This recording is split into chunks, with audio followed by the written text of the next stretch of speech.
Everyone. Thank you for joining us for today's workshop, Transforming Your Business Now.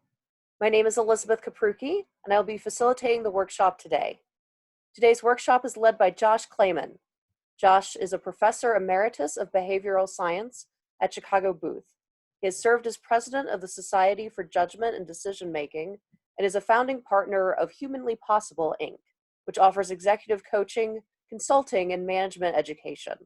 The webinar will be recorded and the recording will be sent to you once it is available. We welcome you to return for additional workshops at 10 a.m. and 2 p.m. this week. Full details are on our website at polsky.uchicago.edu.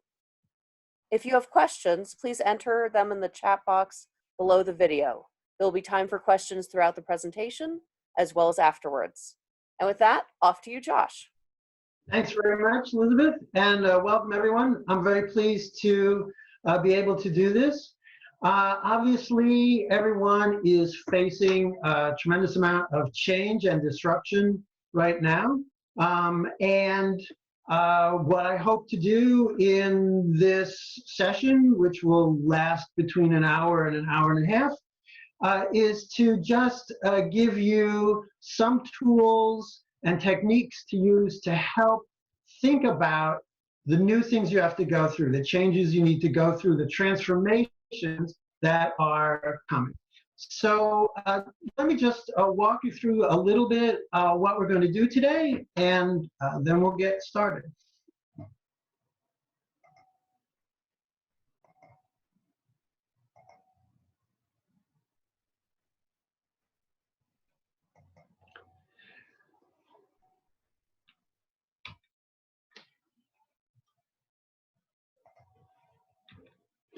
So the reason we call this Transform Your Business Now is that we're in an unusual situation where you have to think about changing things immediately or in the very near future. And that puts a lot of pressure on any business owner, any business person, any person who works is going to have to face the possibility that things are going to be different going forward, not only for the short term, but possibly for the long term as well. So in this kind of environment, you need to solve new problems, you need to find new opportunities, you need to learn new ways of doing things, and you have to do this in a situation where the future is very uncertain, so you can't plan everything perfectly, and you also have to get going now. You know that you need to get started, even though you don't know exactly what future, or even approximately what future you're going into. So given this, then how can you possibly face this difficult situation? And what I would say is that given an hour and a half, I am not going to be able to make this easy for you. Instead, what I'm going to do is just give you a couple of techniques or approaches that can help you solve those new problems and find new opportunities and learn new ways of doing things a little bit easier. That's the goal. As Elizabeth mentioned, at some points during the workshop, I will stop and ask people to give me some input. And then at the end, we should have time for a Q&A session as well. All right, let's go ahead and get started. I want to tell you that we have two parts to this. Part one is it's all how you look at it. And part two is think like a designer. And you'll see what we mean by that. So let's start with part one. And what we're really talking about here is innovative thinking and creative problem solving. And it's important to know that these things are processes that you need throughout your business. If you're a sole proprietor, you need to be doing this, but even a sole proprietor isn't going to do it by themselves. You need partners and you need everyone to work together to do this. So it's important to recognize and appreciate that innovative thinking and creative problem solving are not the functions of particular people, but something you need from everyone. So the techniques we talk about are not only ones that you can use, but they're also ones that you can encourage other people to use as well. And the people you work with can also benefit from these kinds of methods. So hopefully you will be able to not only use these, but bring them to yourself, bring them to the people, not only use them yourself, but also bring them to the people that you work with. All right, so let's get started then. It's all how you look at it, and I want you to look at this picture and tell me what you see. And Elizabeth, this is the first point where I think it would be nice to get input from people. And you can just, using the chat function, tell Elizabeth what you see, and she'll tell me what you've said. So go ahead and take a few seconds and tell me what you see in that picture.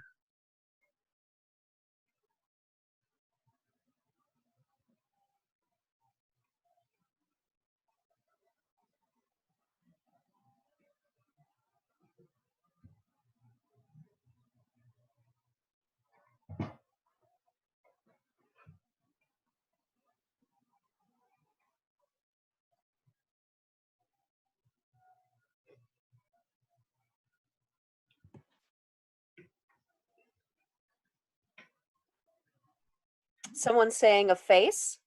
We do have about a 25-second delay on the chat. Right. A mouse. Know that. Right. Interesting. Right. So some people. Sorry. Someone else said a rat bunny. Right. Right. So notice how some people see a face, right? And in terms of that face, you can see, right, the round parts on top are goggles, right? Over here are goggles. You have possibly an ear in the back, and the rest of it is the outline of a face with a nose. Or you could look at it another way, and you'll see a mouse or a rat or some kind of rodent or bunny. Looks a little bit more like a mouse or a rat if you see a long tail there, right? Does everyone see how it's possible to see that in two different ways?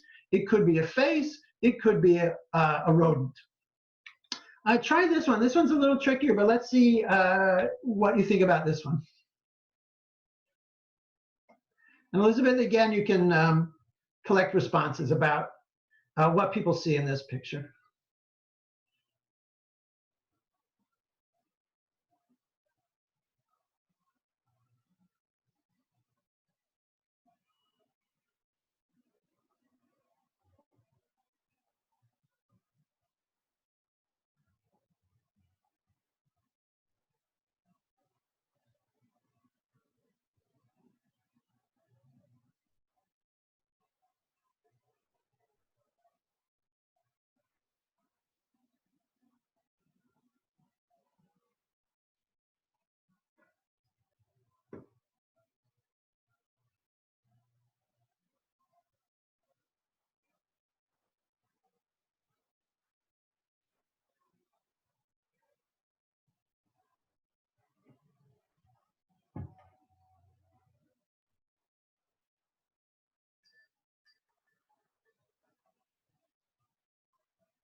And Elizabeth, I'm wondering if you have any responses? All right, yes. So, old lady, young woman looking away, a woman with a fur coat, both Right. an old and young woman, and old lady and young woman looking sideways. Right. So hopefully all can see it both ways. But again, you see, some people see one, some the other. So you can either see a young woman looking sideways off to the left and a little bit behind her, right? Do you see that? Or the part that would be the young woman's neck might be the chin of the old lady. And the part that was the young lady's chin might be seen as the nose of the old woman. And so this just is an illustration. This is actually quite an old illustration of the fact that the same problem, the same situation can look really different. And it's an analogy for what we want to do when we look at the problems we face and the opportunities we face. Let me build on that. I want to build on this by giving you another problem to solve. This is one of those brain teaser type problems. And it looks like this. You see that there on the screen. And what I want you to do is make that into an even number. And if you have some paper and pen available, that will help. The rules for this game are that you can draw, imagine that you had that figure on a paper in front of you, and you can draw anything you want on that paper in order to turn that into an even number. And there's only one restriction. The one restriction is you have to do it in one stroke. In other words, once you put your pen on the paper, draw what you need to draw, but don't take it off. So you can't draw multiple little short separate lines, but anything you can draw in one movement is eligible, right? So you can do any kind of squiggle or circle or whatever you want, but what you can't do is one over here, one over here, one over here, right? If you have any questions about the rules for this, you can send them in. But go ahead and get started. And let's say we'll take a half a minute or so to see what you come up with about how to change that into an even number. And after that time, we'll also collect some responses so we can see the different things that people have come up with. Okay? Go ahead and do that, and I will switch over to a whiteboard so that I'll be able to try to reproduce the things you suggest. All right, go ahead, take a half a minute just to look at that, think about it, see what you can come up with to make that an even number.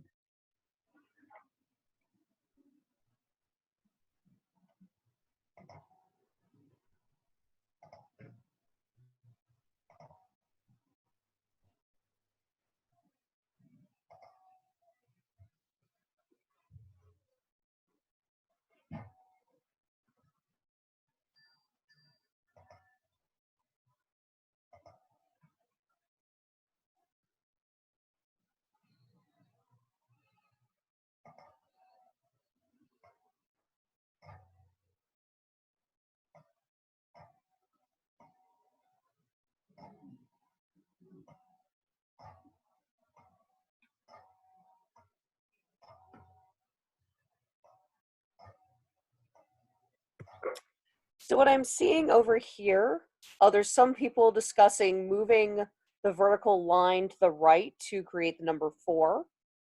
We're seeing putting another line there, so it's 12 IIX. Okay. 18, tracing a horizontal line up top, then diagonal down, then closing up. Hold on, because I want to capture those. So sliding isn't quite allowed, but we can still take that idea and do this, sort of make a 4 out of it. We can do that, certainly. And then, Elizabeth, you mentioned making an 18. So I think what you're saying looks like this. And what was the third one you already knew about, Elizabeth? And there was one that was adding another vertical line, so it was IIX. Now that's an interesting one, actually. IIX is not really a proper Roman numeral, but we can save this. We can save this solution by doing this. Just turn it around. And upside down, you have a perfectly legal Roman numeral 12. So we can take that one. There's also, People are also suggesting drawing an S, so it says 6. Ah, lovely. So we have this, and then we can do this. Excellent. Okay. What else, Elizabeth? Anything else? Another sort of extending the vertical line to become a circle around the X, so it Ah, just means 10. yeah, nice. And also, someone else said N or X, which is the 14th and 24th letter of the alphabet. Oh, that's interesting. So make this an M, and then you have two, that's very interesting, even numbered letters of the alphabet. Plus, there's another way that you could use that one, right? Because that happens to be the Roman numeral for 1010, which is also an even number. Nice, nice. Great. So here's what I want you all to notice about this, that there's two different important ways of being creative here. One is, for example, we have three very interesting Roman numeral solutions. An upside down 12, a 10 in a box, and 1010. But at the same time, there are entirely different worlds to look at. Like if you look at the 18, this 18 is not a Roman numeral at all. It just treats the lines as parts of something else. Same thing with the 4. It doesn't treat the I and X like Roman numerals at all. And if we go over to this solution, the 6, it treats them as something else. They're actual letters of the alphabet, which interestingly is another interpretation of the MX solution as well. And so the important thing here is that you want to think innovatively in two different directions. One is within a particular way of thinking, like, oh, these are Roman numerals. You can be very creative and innovative within that realm. But you also want to think about the different realms of possibilities. So I'm going to switch back to the slides because I have a sort of hobby of collecting solutions to this. And let me show you what some of the ideas I've got.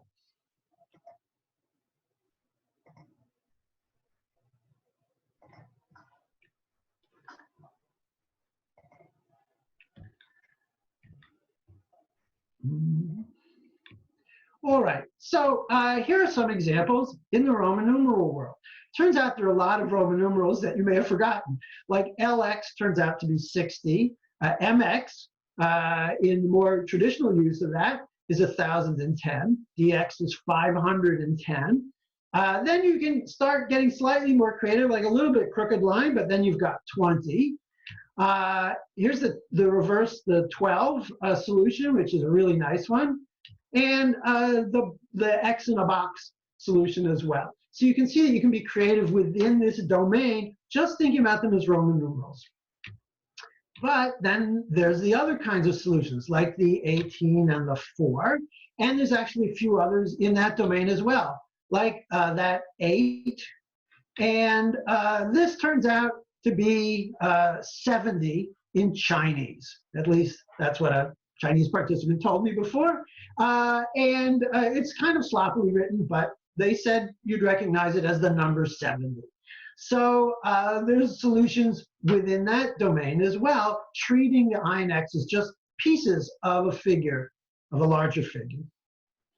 Then there's 6. And it turns out that there are even some other solutions in the alphabet domain. For example, if any of you happen to speak French, 10 is French for 10.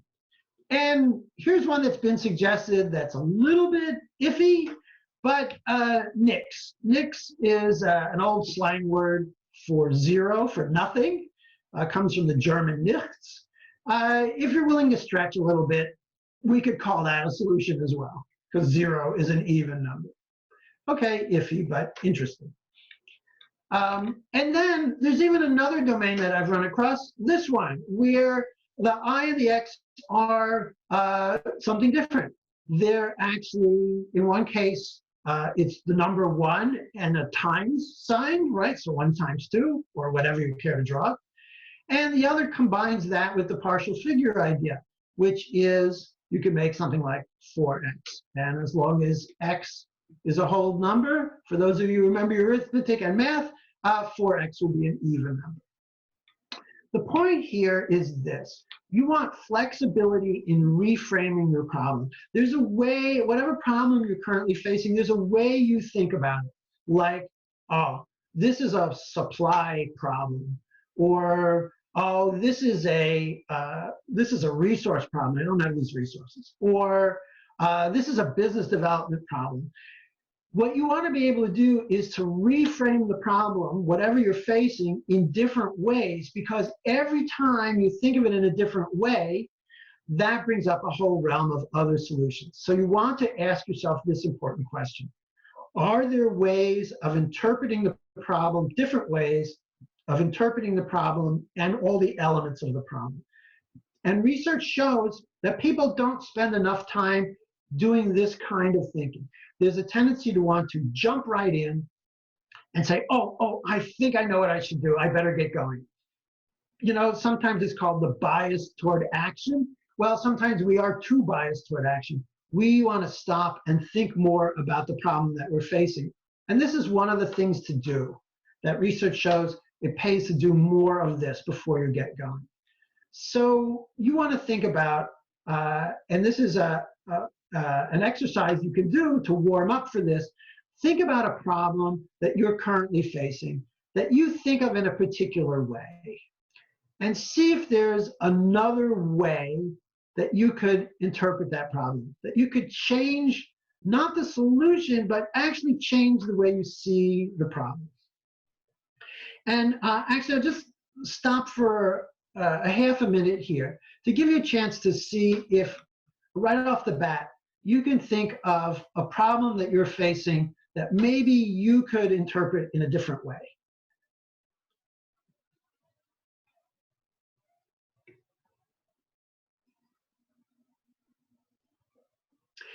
If you're interested, you could feed some of your ideas about this to Elizabeth and see, and maybe we can hear back a little bit, the kinds of things you think of. All right, that's optional, but take another half minute to see if there's something like that that you think you could use to practice this sort of right off the bat.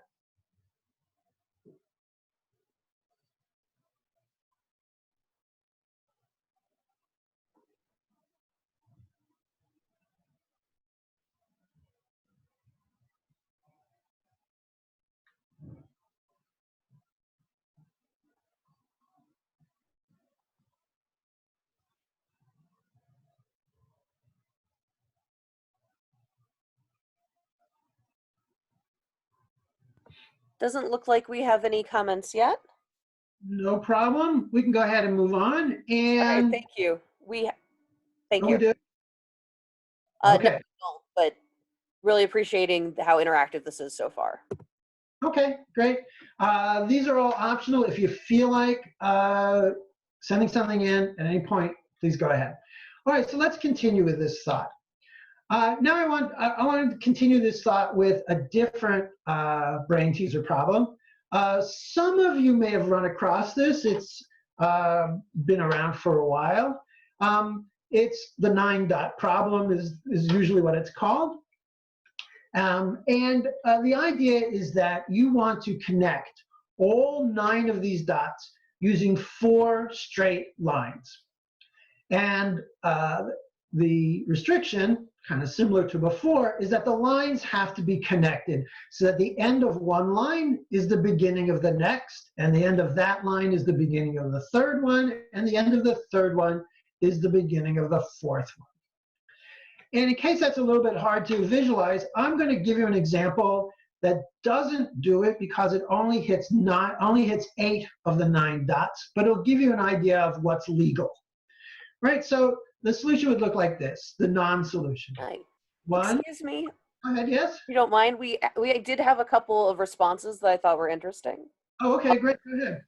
Yeah, I think the live stream's a little bit behind the slides. Okay, no problem. But several people were saying, how would you reframe business margins dropping? Right. Pivoting someone was saying pivoting from running in-person events to virtual events is the worst, or virtual events open so many new doors for me, like being location independent, and sales declines at brick and mortar retailers as well as e-commerce. Right. Those are great examples. So let's take the first one, declining margins. That's one way to view the problem. One way to say is, look, how can I get those margins to increase again? How can I get the margins back? That would be one framing. But here's a different framing. Well, now that margins are smaller, what can I do to increase volume? Because, there are businesses that work on small margins and high volume. Now, neither of those might be in itself the solution for you or lead to the solution, but you can see how those two framings would get you thinking in different ways. One would be, can I make this a premium product? Can I find markets that have higher demand for this so the margins can be kept high? It leads you to think about those possible solutions. But the other one says, well, look, suppose now in the future I have to be more of a volume business, might lead you to think about other things like, well, could I develop the capacity to do twice as much of this, to offer this service to twice as many people? Is that even possible? How could I make things more efficient? It leads you to a different set of questions. And that's sort of the point here, which is that these are not things that lead you right to the answer, but they do indirectly help because they lead you to a wider set of questions. So that would be an example. Let's take the example of the virtual meeting versus live. That was a nice reframing. One is, look, how can I deal with the loss of easy, back and forth is harder now. How can I cope with that? And so, for example, arts organizations are dealing with the issue of how can we change what we do in terms of, let's say, it's theater or improv comedy or whatever. How can we change the style of that so that it fits what you can do in a Zoom call?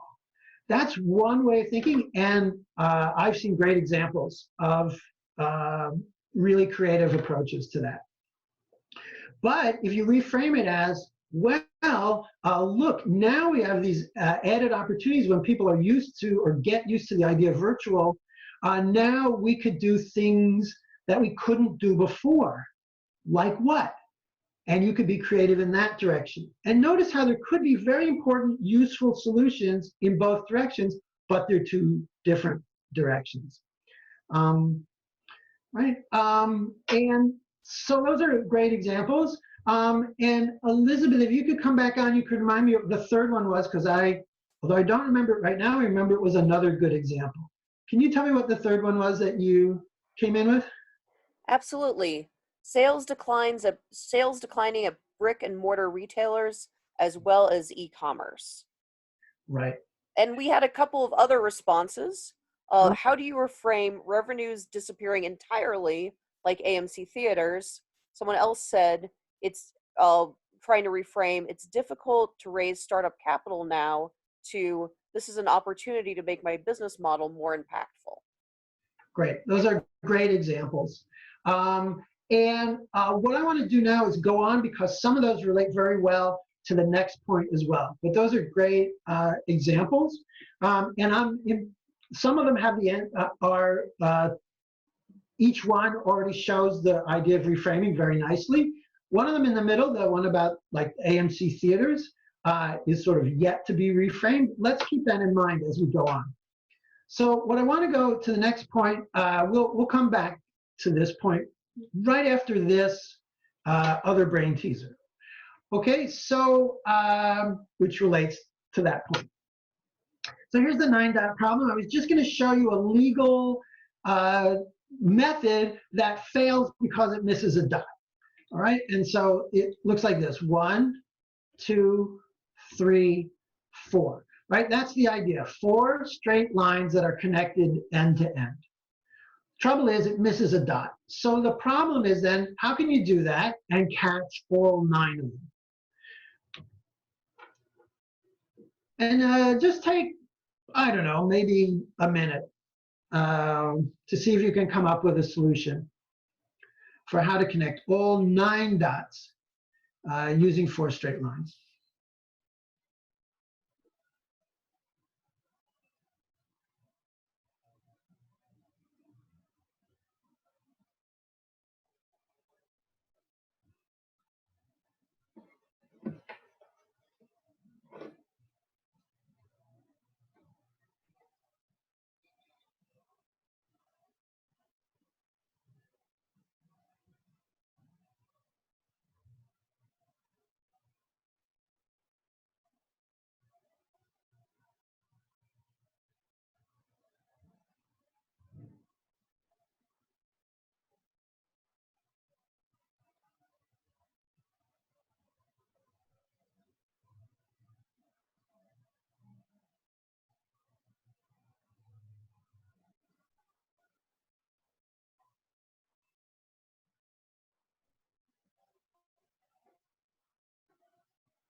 All right, I'm going to stop you there. And if you haven't seen this problem before, it turns out it's particularly difficult. Oh, sorry, Go excuse ahead. me.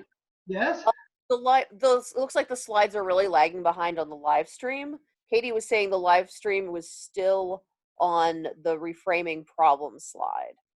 Oh, We did get, okay. it just moved. Okay. All right.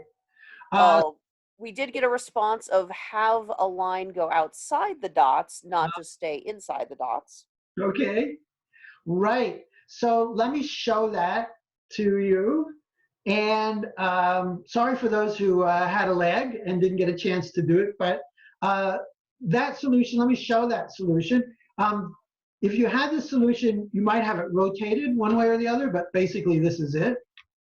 You go outside, come back down and go outside again, go up to the corner and back down. Okay, and clearly the trick to this is, you guessed it probably, you have to go outside the box. And if you've ever heard the expression, thinking outside the box, this is the original problem from which that expression comes. This is the box. And the idea behind this is you want to have, and this is a bit of psychologist jargon, you want to have a wide view problem space. Problem space just means what you see as the realm of possible solutions. And the question you have to ask yourself is, where are the hidden boundaries? In this case, the hidden boundary was the tendency to think it has to be inside the box defined by those dots. But that's not part of the problem. That's something we naturally impose on the problem. And what you need to do to get to new solutions and new opportunities is think about, wait a minute, what assumptions am I making that limit things? And let's question those assumptions and find out if they're real, because maybe there's a whole part of the problem space, a whole part of the world of possible solutions that I'm not considering. So let me continue with this problem before we get to real stuff. So suppose I tell you that you don't actually need 4 straight lines to do this. You could do it with 3 straight lines. Same rules. The lines have to be straight. The end of one has to be the beginning of the next. But this time, you only use 3, and you can hit all 9 dots. Now, I'll save you from racking your brains about this, because it takes a long time for most people to think of it. I'll just show you what people have come up with, okay? There. All right, and hopefully everyone can see this solution at this point. The idea is you zigzag through them, and you can do it with 3 straight lines. Now, I want you to think about what was the extra hidden assumption, right? You're probably feeling, okay, good, I know, outside the box. But what else were you assuming that's not assumed in this case?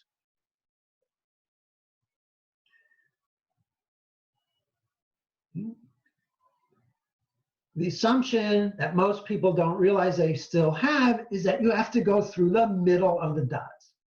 And you can't do this if you go through the middle of the dots, but that's not part of the problem. That's just something we assumed that restricts our view of where the possible solutions may lie. Now, just as I like to collect solutions to the IX problem, there's another person whose name is James Adams, who collected a lot of interesting solutions to the 9-dot problem, and some of them don't involve 3 lines at all.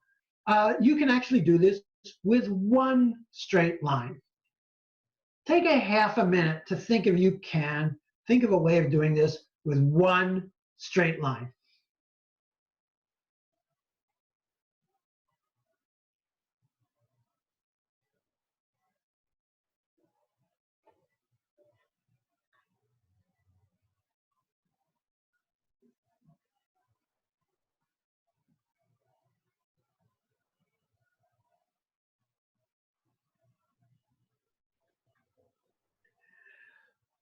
Let's see if you have thought of one. Here's one that I think is nice and elegant from James Adams. That's his book, Conceptual Blockbusting.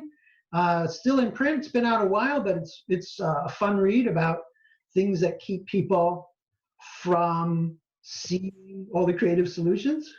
We did get one response of a really thick line. Beautiful. The really thick line. That'll do it. Again, another hidden assumption. You're using little thin spaghetti lines, but that wasn't part of the problem. That was an assumption.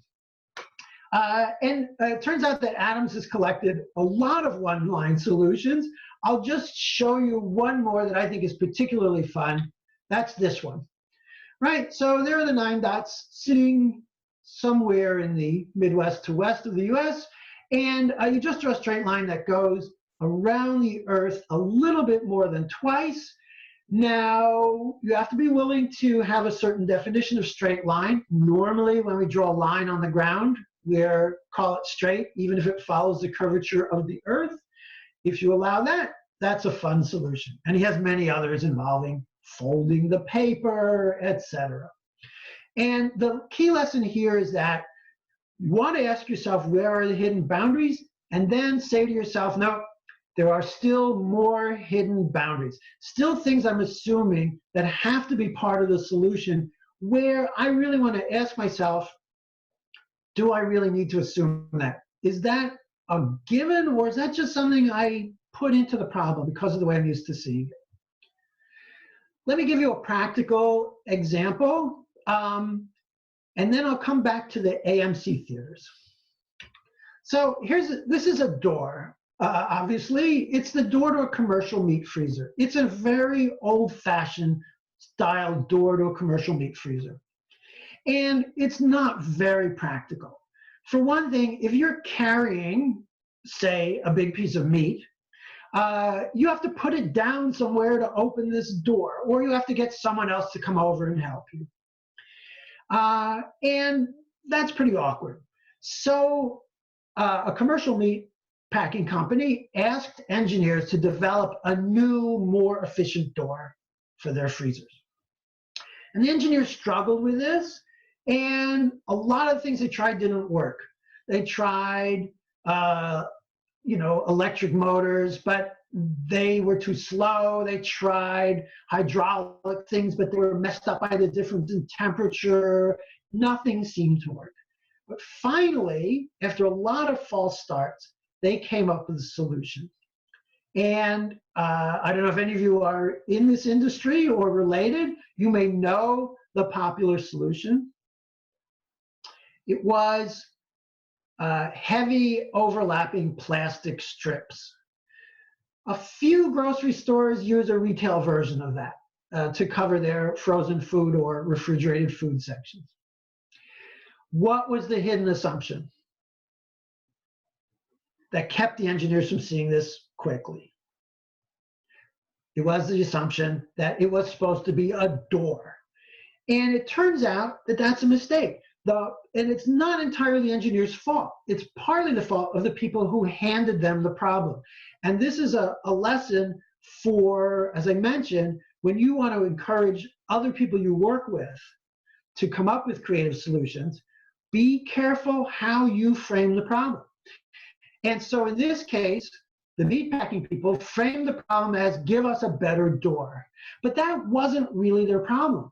Their problem, what they should have asked for, is give us a way of getting in and out of the freezer more efficiently while still keeping the cold air in and the warm air out. That was the real problem. The door question built in an assumption that threw the engineers off. Eventually they got past it. Great. But it turns out that health departments hate this solution. They hate it because on the way into the freezer, with a room temperature, more or less, piece of meat, you bump into the plastic strips. And on the way out, you bump into them again. And health department said, no, sorry, it may be efficient, it may be clever, but no. So they had to go back to the drawing board. And the engineers this time came up with a solution that satisfied even the health inspectors. You probably don't know this unless you're in the business or unless you shop in the cold section of a Costco. The solution, you may have noticed, is a curtain of air. There's air that is pressurized and travels either up and down or left and right, circulates back around through, and that curtain of air, that circulating curtain of air, keeps the cold air in pretty efficiently and the warm air out, and then there's nothing to touch on the way in. Again, the engineers, I'm sure they were really proud of themselves, coming up with plastic strips. Hey, we broke the assumption that it had to be a door, but they still had the assumption that it had to be some sort of solid barrier. It turns out the answer is not a solid barrier, but air. And that required them to, again, broaden the space of possible solutions. And they did a good job of that. So let's get back to the AMC example that one of you brought up. AMC currently owns a lot of empty theaters. One path is to say, all right, how can we hang on until people come back to movie theaters? That is certainly a good way to think and to think creatively. But you want to say, well, wait a minute. We don't own a movie theater. What? No. What do we own? We own a big space. It has a stage. It has a lot of seats. It has projection equipment, which is now all electronic. It's in a building of a certain kind. We have staff who are good at doing different things. It might be that if it turns out that movie theaters basically are not going to be a viable business in the future, what AMC is going to need to think about is what else can we do with what we've got? And that's also an important way of thinking. So let's say you own a bakery. You do own a bakery, and one way of thinking is, how can I manage my bakery when no one is coming into it? Or how can I hold on until people are back? But another way of thinking of it is, I don't exactly own a bakery. I own employees with certain skills, or I have certain skills. I own ovens that can bake things. I own a storefront with counters of a certain kind, whatever it might be. And you want to think more flexibly about your assumptions about what it is you can do with what you've got. And let me give you one more example just to nail this point home. It's this problem. This problem is called the Chinese bus stop. It's called this because this problem was invented as a job interview question in China. I don't know who thought of it as a good job interview question. I can almost guarantee it had zero relationship to how good you were going to be as an employee, but what can you do? Here's how the problem goes. It's a cold, rainy, miserable day. And you are driving along in your fancy little two-seat sports car, feeling very privileged. And you come to this bus stop and you see at the bus stop, there are three important people. One is an old guy who looks really sick, looks like he needs to get to the hospital. These days, that would really stand out in your attention. There's also the love of your life. And this person is someone that, you just haven't had the courage to tell them how into them you are. And you hear they're thinking about taking a job in another city. So you better talk to them soon if you're going to have any kind of chance. And the third person is someone who once saved your life and you owe them everything. But here you are in your two-seater car and you would love to give a ride to all these people, but there's only one seat. So what can you do? This was a job interview question. Some of you may have run across this. Other ones, think about it for a half a minute and see what you think. What do you think the right answer is to give the job interviewer?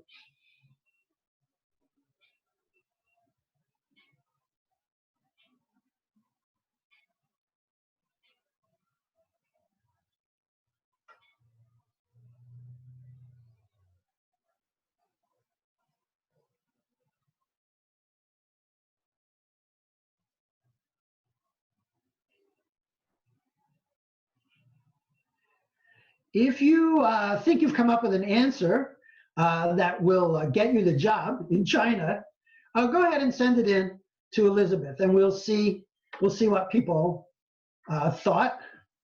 I will, in the meantime, tell you what interviewers were told to look for. The solution they liked was you get out of the car. You give the car to the person who saved your life, ask them to use it to take the old man to the hospital, and you stop there at the bus stop and have a heart-to-heart with your would-be love. The idea is not very sophisticated, and it soon went out of fashion because the right answer went around. But it does make a nice illustration of another additional point to this. You want to think about, are there different ways of interpreting the problem? And one of the elements of that is what else can we do with what we have? Elizabeth, what did you? I was laughing because I did get some responses. Uh-huh. Someone was saying everyone pile in, make more than one trip. Someone said take the bus to the love of your life and have the man that saved yours drive the sick gentleman to the doctor. Someone Right. said put someone in the trunk. We've also had call an Uber. Great. You guys are being terrific. You all are being terrific. That is exactly, you have got the hang of this kind of thinking. That's terrific. Okay? So the question you're asking is, what else can we do with what we have? Right? So a great idea to think about, wait a minute, we don't just have a seat, we have a trunk. Is this an emergency? Put someone in the trunk. We just don't have a seat in our car. We're not the driver of the car. We have a car and we can get out and do something different, put ourselves in a different position. That's a great solution. Have everybody pile in. Right, wait a minute. Just because there's one official seat, does that mean that's the only way to put people in the car? These are exactly the directions you want to go. You want to do that with your own kind of problem as well. Say, wait a minute, I'm assuming it's got to be this way. I'm assuming it's just one thing we can do.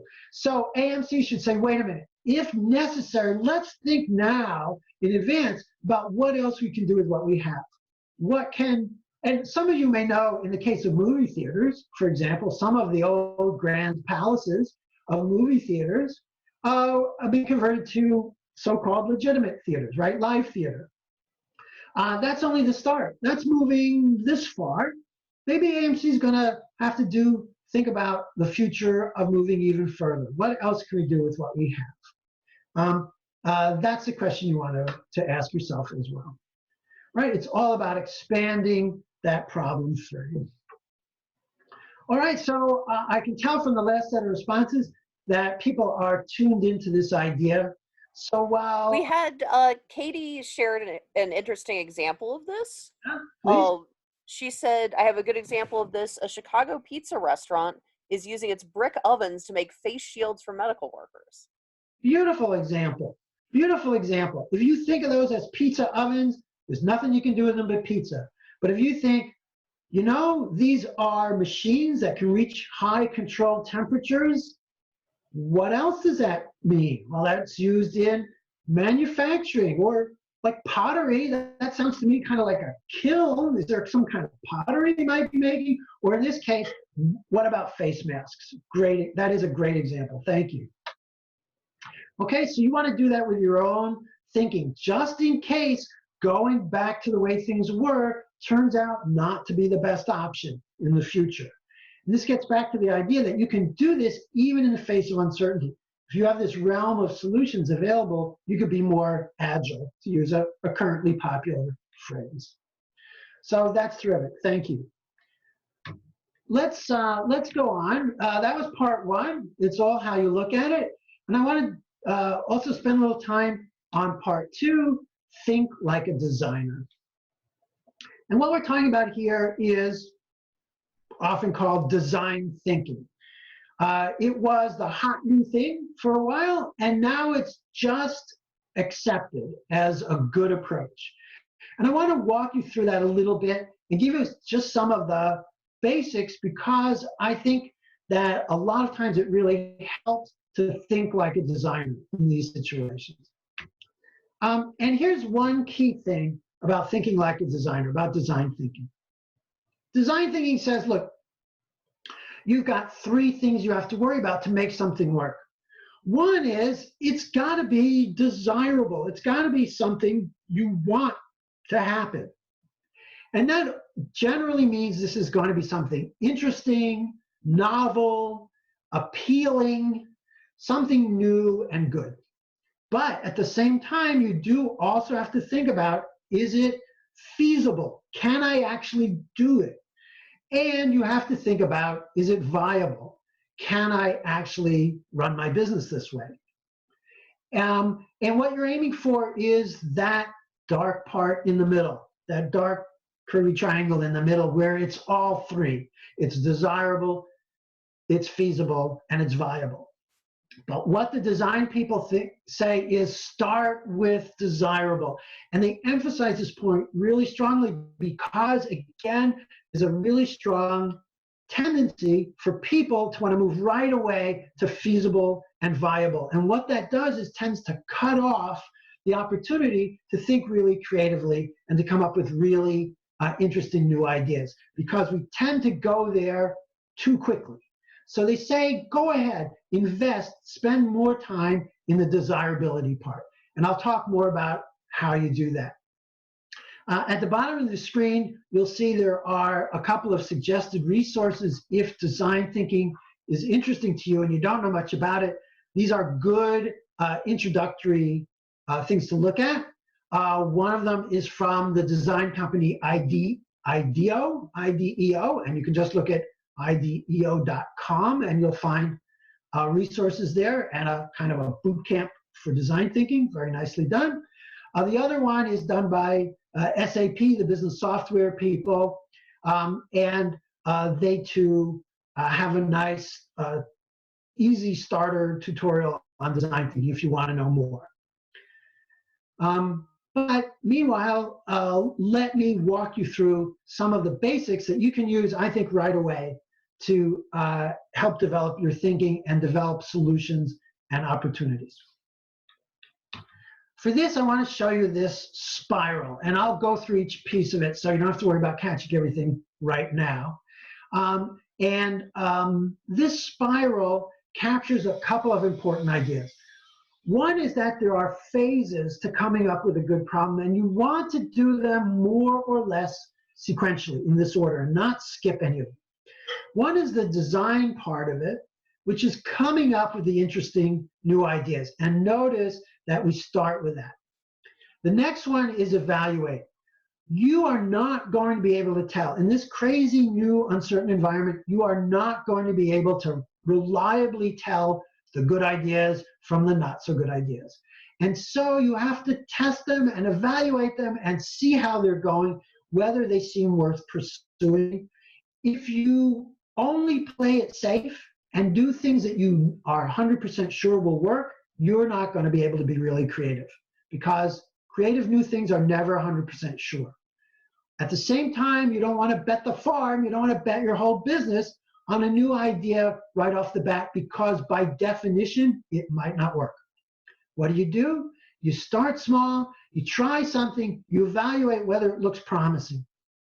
Then you assess the tests you've done on it. You say, look, does this look promising enough that I should continue with this?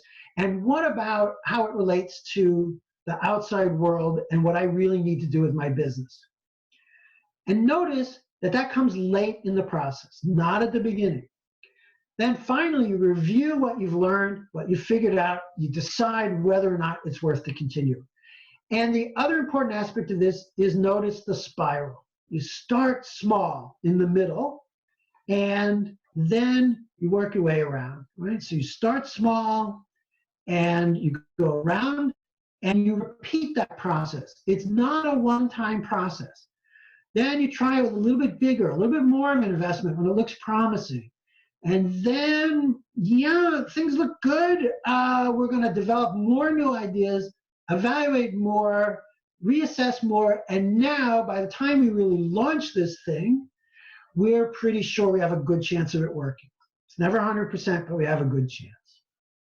Let me walk you a little bit through each of these steps to show what the process is. Let's start with design.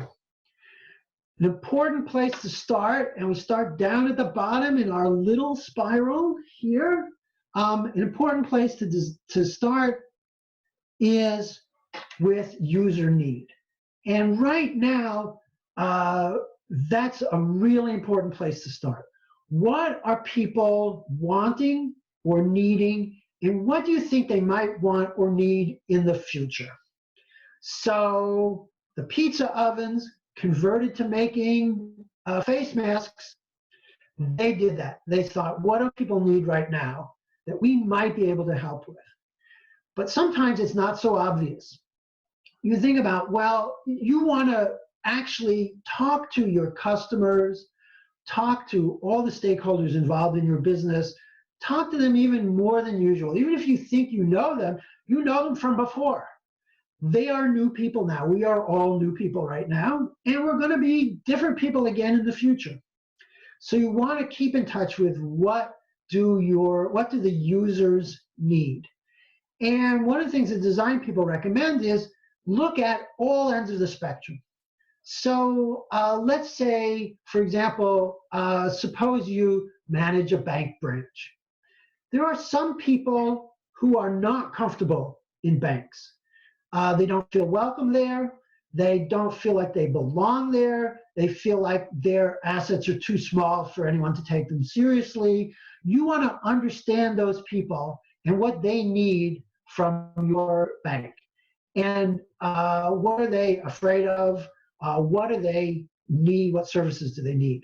But there are also people who regularly use the bank, who rely on the bank all the time, who are very sophisticated users, who know all the services available at the bank, who know how to get signature guarantees and notarized documents and safe deposit boxes of different sizes and different kinds of checks and whatever. You want to think about them too, the really sophisticated users. What are they needing now? What are they needing more or less of? And then, of course, there's the whole range of people in the middle. So you want to understand your users before you start coming up with ideas for what you can do. You want to make sure you've spent a good amount of time assessing what people need, and recognize that, especially in a world like this, that changes. That's part of the spiral process. You're going to come back to this. So once you've done that, once you've collected that kind of information, then starts what they call ideation phase. Now you can start to think about what are some creative ideas. You can use those techniques we talked about earlier. Now is the time to think about it, not before. So now you come up with the new ideas, and then the next phase is prototype. And prototype can mean a lot of different things. I mean, the classic example is where you build a model out of plastic or something. But a lot of you are not doing the sort of thing of which a plastic model is going to be important. Although I have to tell you that an interesting example, to go back to banks, is that there was a bank that wanted to revise how it handled people who came in, and they actually built a cardboard model of a bank branch office, designed in the new way with a desk made of cardboard and like a plastic folding chair. And they tried it, and they discovered some things. They discovered that, oh yeah, it's actually really hard for people to get from the entrance to this kind of service. And they have to talk to 4 different people. Let's fix that. They did that just with a cardboard model. These prototypes at the beginning should be fast and cheap. Doesn't have to be very authentic. It's not the full-blown thing, but you want to try your idea with a couple of people, with a cardboard model, whatever it might be. All right, so we're starting small. We have some initial ideas. They don't have to be perfect. We do prototypes that are cheap and easy to throw away, or if they fail, they're only going to fail with like a few loyal customers who volunteered to be the guinea pigs, or with just try it with like 1 day and see how it goes, that sort of thing. All right. Then the next phase is evaluate. Okay, so you've got your prototype, you test it, you stress it, you try and do things like, for example, with software, one of the things you want to do is you want to test it on really unsophisticated users. You want to know all the ways that people can mess up your software, right? And it's no good trying it with the people around you because they're software engineers or they're sophisticated users. Great.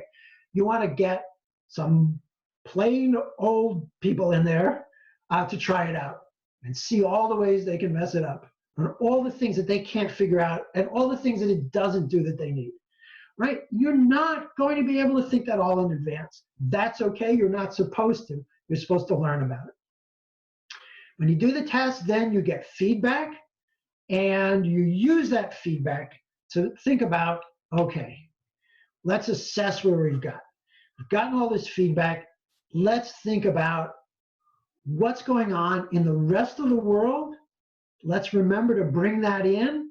How does this fit in with the supplies I need to get, with the competition that's going to come in, with people finding other ways to do it? Now you think about that external stuff based on what you've learned. And now you start to think about commercially. All right, what are the commercial issues we might face here? Can we actually make a business out of this? What do I think? Right? But you don't have the definitive answers yet. Remember, we're in a spiral. We're in this little part here. We're on first pass. Okay?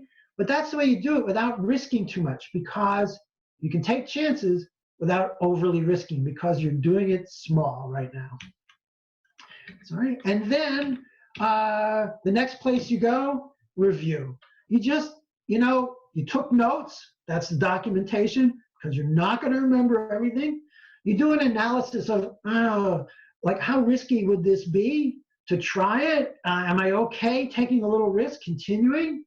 And you then at that point say, all right, am I committed to trying this some more? Does this hold enough promise that I'm going to commit to trying it some more? And if so, you make that go, no-go decision. The sort of the red line here represents, okay, the decision, go or no-go. And if you decide, yeah, let's pursue this further, then you plan what you're going to do next. And here's the interesting part of this model. What you do next is the same thing again.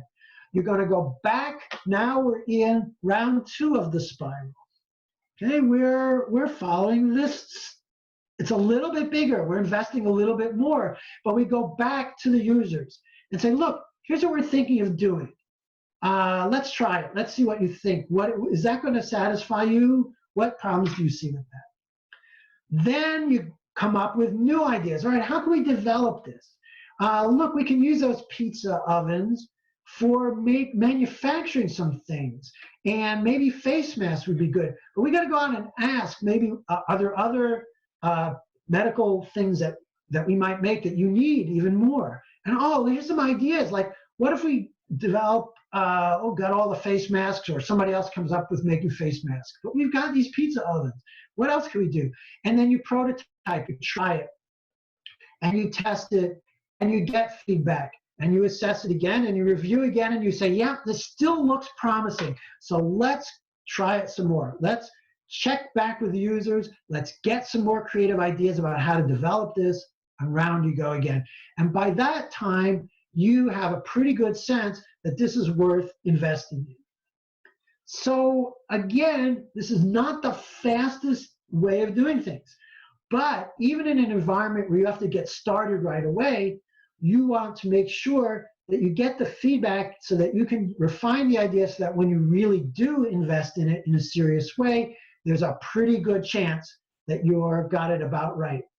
And you know what? Even if you don't have it right on the first try, even with this process, you have along the way developed lots of alternative ideas. And having those alternative ideas ready to go is also going to really help you cope with an uncertain future. All right, so that's part 2 of it. Again, start your thinking in that desirability section, that finding out what people want, designing, coming up with creative new ideas, building a prototype before you get to the other parts that relate to more to feasibility or viability. Otherwise, it shuts creative ideas down too much. Now, I have to say that I'm not used to spending that much time talking without hearing back, so I definitely want to open stuff up right now. We can start with, I think, questions about the design thinking process, and then open it up to general questions about anything that we've spoken about so far. Okay, Elizabeth, I see that you have, the lines are open, as they used to say. And Elizabeth will field questions from you, answer them, and we certainly have about another 15 minutes for Q&A and follow-up. Yeah, just waiting for questions to come in. I will say on the Polsky team group chat, we have really been enjoying this. And I run our Fab Lab and our prototyping programming at the Polsky Exchange. Jane is our 3D printing and fabrication fellow. So we're both like looking at how this will apply, and design thinking and design is super important to what we do. So happy to work with you on that. And actually, while we're waiting, let me just give people this email address, because I'd be very happy to continue this process. You can send me an email, josh@humanlypossible.com, and I'd be very happy to hear from people with follow-up questions or relating this to your particular situation. I'd be happy to do that. And thank you. And now we have some questions. Yes. First one is there a good online course or a book to learn design thinking with a scientific and research-backed approach? Yes. Yes and no. I have read a number of the books written about design thinking, and I have to say that I didn't find any of them terribly compelling. The best ones out there are one by Roger Martin, and you can look him up. And but that's kind of technical. I didn't find it very fun. Just give me 1 second. I'll see if I have the actual book here that I can show you.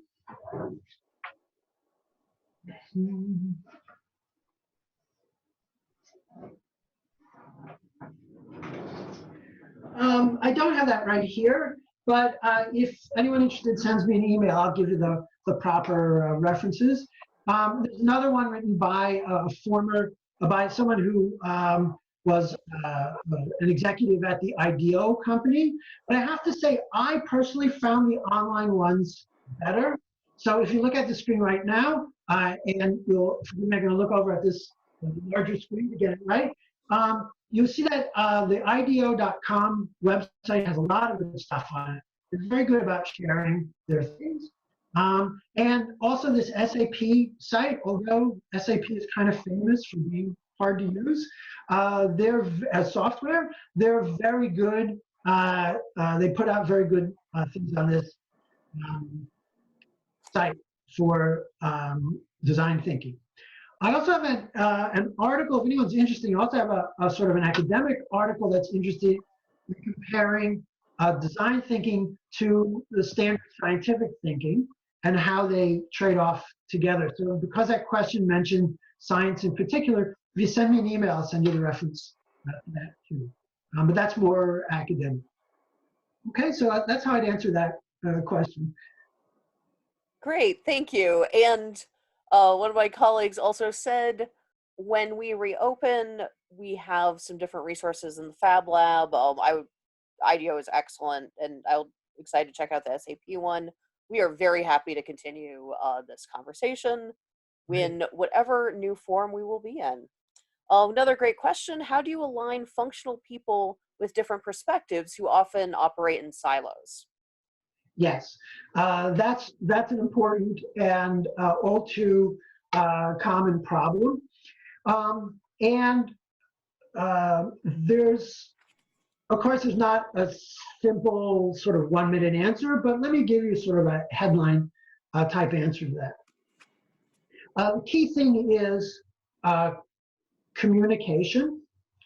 And what happens when people are in silos is that communication is not natural, that a culture has developed where we talk to these people and they talk to these people, these people talk to this group, and we don't talk to each other. So what you have to do is you have to engineer those communication opportunities because they don't happen naturally.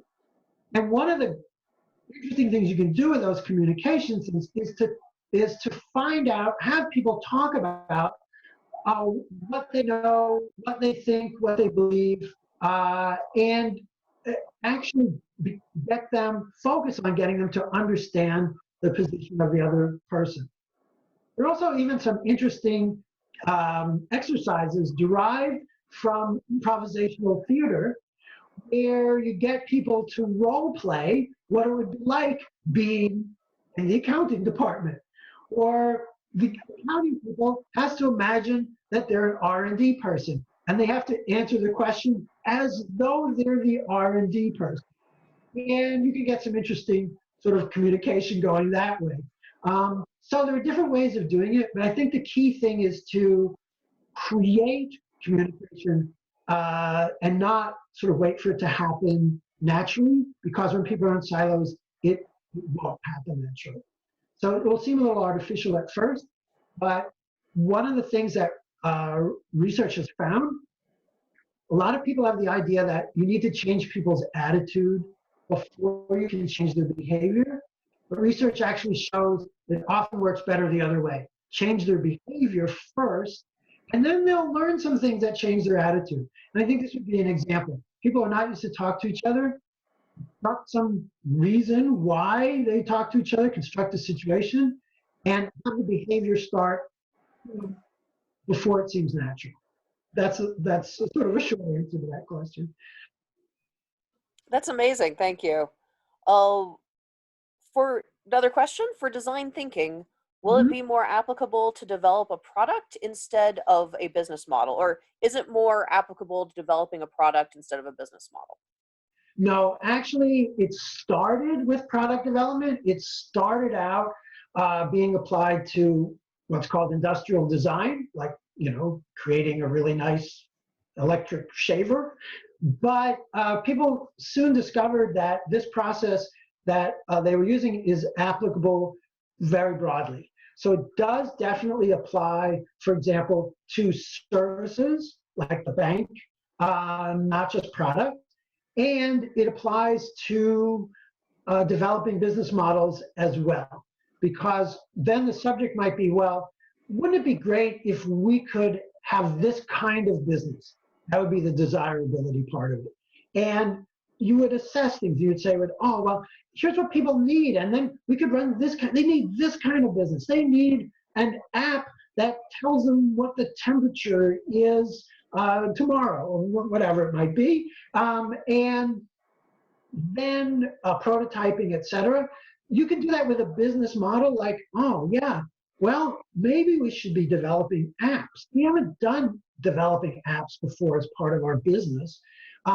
Let's try one, let's see where it screws up, etc., get feedback. So it could be applied to business model as well. Now, the thing about the business model is when the equivalent of prototyping here is I'm not going to change my whole business now and see how it works and experiment. What I'll do is I'll change a part of it, or I'll do one piece of it differently and let's see what happens. Or I'll try it one afternoon, right? So the prototyping equivalent for a business model is to do it with just a corner of your business or a little piece of promise, right? So yeah, it should definitely apply to all of these kinds of things. And it's widely used in all kinds of processes, business processes. Yeah. Great. Another question. I was about to launch my service product to my target customer before COVID-19, but the customer's need has switched dramatically. Can you recommend how to do new customer needs research these days? Yeah. So there are different approaches. One that design people tend to favor is more of a kind of like be an anthropologist, be an ethnographer, right? You want to go out and study your customers essentially. Now, maybe you have to do that virtually right now. The next best thing is talk to them. But what design people don't like about just talking and surveying people is a lot of times people don't really know the answers. Like you could ask people, what would make it easier to use Zoom? Well, the thing is that people don't know what would make it easier to use Zoom. What would be better is watching Zoom meetings and notice what goes wrong, what takes people 10 minutes to get right. You know, a simple example is how often in a Zoom meeting do we see people who have their mute button on when it should be off or off when it should be on? Okay, well, we could ideate, we could come up with ideas about how to reduce that problem. But maybe we didn't know that in advance. And maybe if you ask people, they wouldn't know to say, actually, I could use a more obvious signal that the mute is on or off, because they might not have thought of that. There's a famous example from, supposedly, from Henry Ford, who said, if I asked people what they wanted, they would have said a faster horse. So design thinkers favor observation as well as asking people questions. And I think that's a useful approach. However, you can translate that to current situation. Right, so a combination of asking questions, talking to people, have them ask you questions, but also throw in as much as possible, observing what they actually do. So that's the approach they favor. Cool. Can you speak to how to think about the challenge of a small business needing to generate revenue now versus iteratively going through the design process over time? And then after that, Katie had an interesting interactive question. Okay, great. So I think this is a good segue to sort of general questions. So I will change the slide accordingly. We can talk about everything. Yeah. So what the kind of situation that you're talking about is one where you have to build in flexibility, because you know that your customers today are not the people they were 2 months ago, and they're not the people they're going to be, fill in the blank, 6 months from now, we hope. So one of the problems you want to think about is, how can I build in flexibility so that I'm prepared to move as my customers move? And in particular, you might think about, look, if I'm going to change what I do now because my customers don't rent party tents anymore because there are no parties, then you want to think about, okay, good. maybe you want to do all that great stuff about what else can I do with what I have? What else am I good at? Right? I'm not just good at party tents. What am I good at in a broader sense? What can I do with it? You can do all that.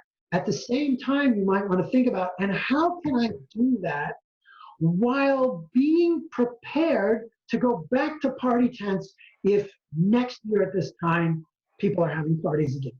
So make that part of the problem that you're trying to solve creatively, as opposed to jettisoning things. On the other hand, the answer to that might be, now that I think of it, this new way of doing things is better than party tents. And the problem is, how can I sell my party tents, or how can I store them somewhere until the market for party tents comes back? Whatever that might be, you want to make that part of the creative process. Build in, how can I do this while being flexible enough to move as the customers move, because you're bound to do that, especially now. I think that is an answer related, so it should help a little bit with that. That's great. Oh, and I Okay. think maybe we can finish up with an interactive question that Katie suggested, Yeah. which I really like. She said, I'd like to take that AMC example further. Can we crowdsource that out and see what people come up with as an alternative business model? Oh yeah, great idea. Why don't we do a little bit of that? And we can follow a little bit of the design thinking in our imaginations, right? So if you want to talk, imagine, let's start by imagining you're talking to people who used to love to go to movie theaters. And in your mind, you'll do this in your mind. What would they tell you about what they really need, what they miss about it, what they do now instead of going to the movies, what they really want the most? And remember to think about some people who went to the movies like every week, more than once a week. Think about people who just went to the movies occasionally, like for a blockbuster or some movie that really felt like a widescreen, big screen needed. Who are these people? Right, so maybe you take, just a few seconds here and imagine interviewing those people, right? And I'll push it along because it's getting near the end, but that's where you'd start. And then let's suppose you've done that. Now you could come up with some ideas, and we pick one or two that we prototype them. But let's think about ideas. Suppose you were in the movie business, and you had done that, talking to people, finding out what they really need. What are some alternatives? I think it's a great idea to do that interactively. So I will be quiet for a minute.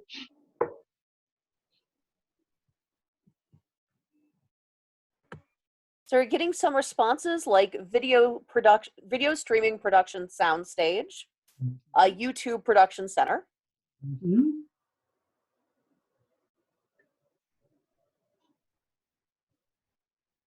Kind of waiting to see what else is here. Yep.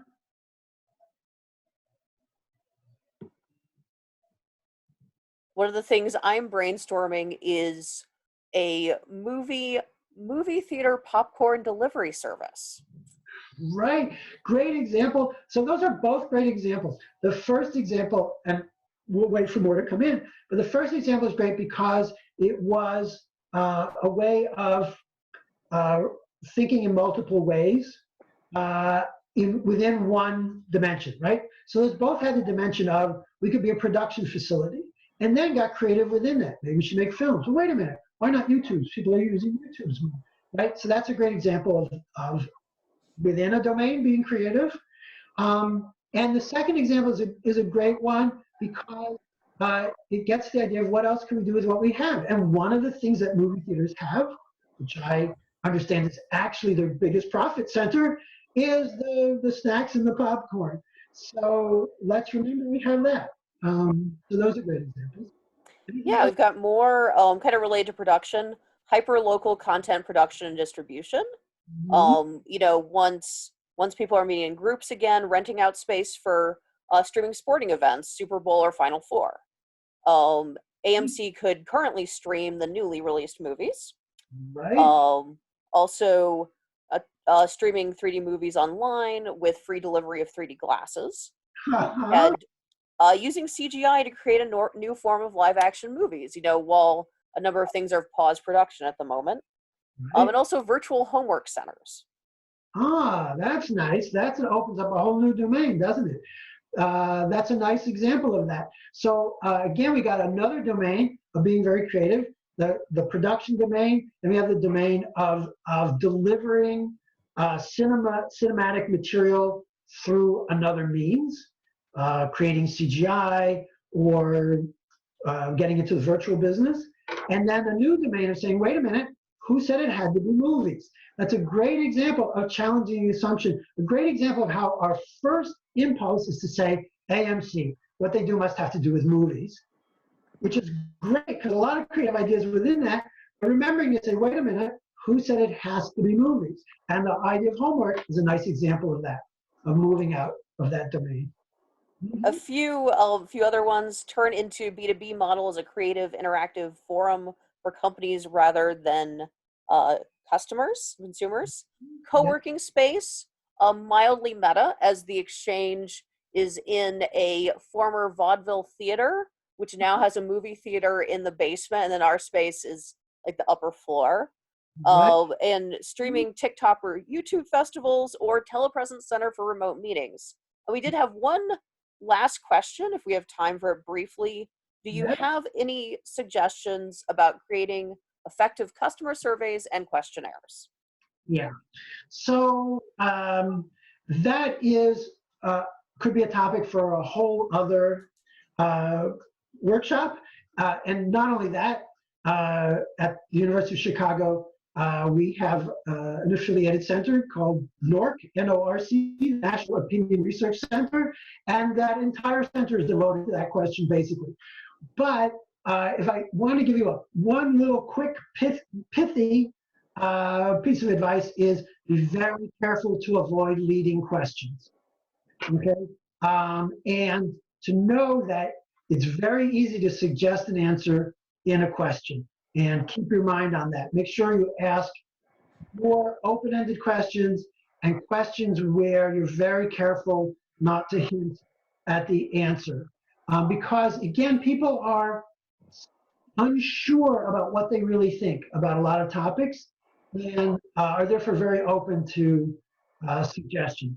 One quick example, there's a study in which people show people a video of a car crash and ask them how fast were the cars going when they crashed into each other. And another one, they said, how fast were the cars going when they bumped into each other? You can imagine people gave much higher estimates in the question that had the word crash in it.